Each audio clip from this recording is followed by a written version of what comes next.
As we remember the victims of the 9/11 terrorist attack, we can't forget about the families of those victims left behind. They're still fighting for justice 22 years later, demanding answers over Saudi Arabia's involvement in the attack. Families hammering Joe Biden after he was spotted over the weekend. There he is, shaking hands with Saudi Arabia's Crown Prince Mohammed bin Salman at the G20 summit.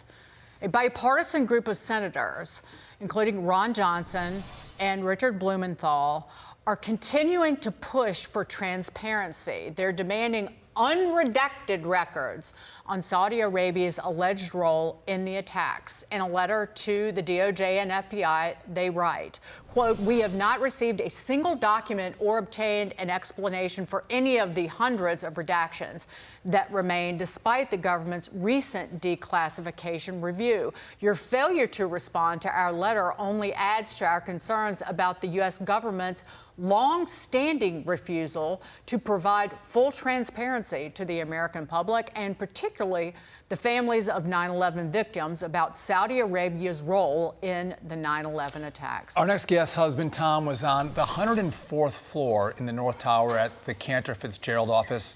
He was killed in the attack that morning. Let's bring in National Chair for the 9/11 Survivors and Families United for Justice Against Terrorism, Chairwoman Terry Strada. Terry, good to see you. Just if you would, take a moment and tell us about Tom and tell us what this day means for you 22 years later. Well, Tom was a charismatic man. He just lit up the room anytime he walked into one. He had the greatest sense of humor. He was an outdoorsman. He loved to golf. He loved to fish. But he was really just a wonderful father. We had just brought home our third child, Justin, 4 days earlier. So we had a 7-year-old, a 4-year-old, and a 4-day-old on September 11th. So this day is very hard. I was down at the memorial paying my respects to Tom and all of my friends because his entire desk was gone on the same day. So it's just a very sad day that I look forward to ending and starting new tomorrow. Before we move on to talking about Saudi Arabia's involvement, how did it make you feel that President Biden was in Alaska? It was extremely upsetting to see that he chose to go to Alaska instead of stand with the families at all. But he's avoiding us.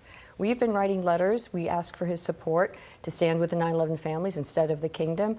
We ask him when he's going to go over and meet with the kingdom or meet with MBS, will you please tell them how they need to own up to what they did on September 11th. And we get nothing from this president. He won't meet with us, he doesn't respond to us, and he went to Alaska and gave a campaign speech, is what it sounded like more to me. So when the families say we want justice, what has to happen? What does the federal government have to do to make sure the families get justice for this attack 22 years ago? Right, so they need to do is to continue declassifying documents and unredacting so many that they've given us, which is what Senator Blumenthal and Johnson have requested. But we also need that the government supports the legislation that we're trying to pass so that we can continue our lawsuit against the kingdom in a court here in Lower Manhattan, because a judge recently ruled that aiding and abetting couldn't be applied to a foreign state. And that is exactly what JASTA, a law that we passed or that Congress passed in 2016, allowed us to do. So we need to undo what the courts are doing, enact legislation, and get our White House behind us.